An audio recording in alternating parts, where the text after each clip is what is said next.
controller preferred steam engines on his railway, but he found diesels useful because they could pull either coaches or trucks. "You're versatile," he would say to them. "Real mixed traffic engines." Boko was proud of this, but James was not impressed. He liked Boko, but he treated all others with deep suspicion. "Diesels don't use coal and water," he would say darkly.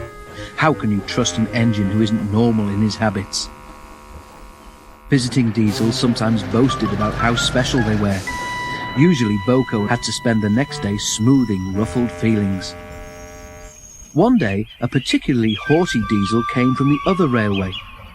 When the visitor found that he was to share the shed with steam engines, he stopped outside in disgust and refused to go any further. "Why on earth does your controller keep such out-of-date objects?" he growled rudely. "Dirty, smoky, slow things. Ugh!" He shuddered delicately. "On our railway," the diesel continued loftily, "steam engines are kept strictly in their place and not allowed on the main line without special permission." Boko, who was showing the diesel round, lost patience.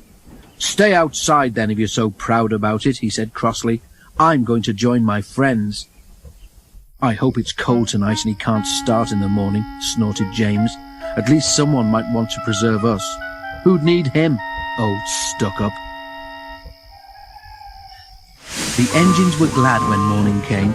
They went to fetch their trains as early as they could, and the visitor was left alone. "That's better," he purred to himself. "How can an engine rest in all that hissing and clanking?"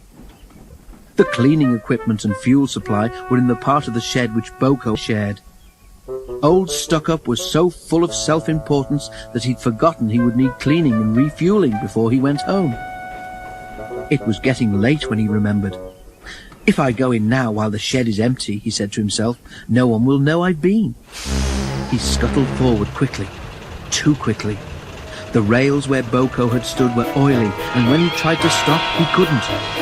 "Brake blocks and buffers, I'm slipping!" he wailed as his wheels locked and slithered.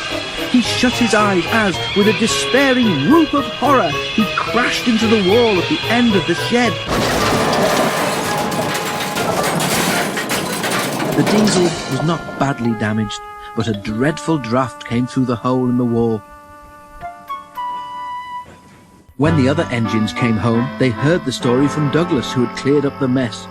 "Ho, ho, ho," chortled Henry. "Old Stuck-Up came unstuck, did he? I say, Boko, what is it the fat controller calls you?" "Versatile," chuckled Boko. "But that isn't what he called Stuck-Up. I couldn't hear all he said, but I didn't think it sounded very polite."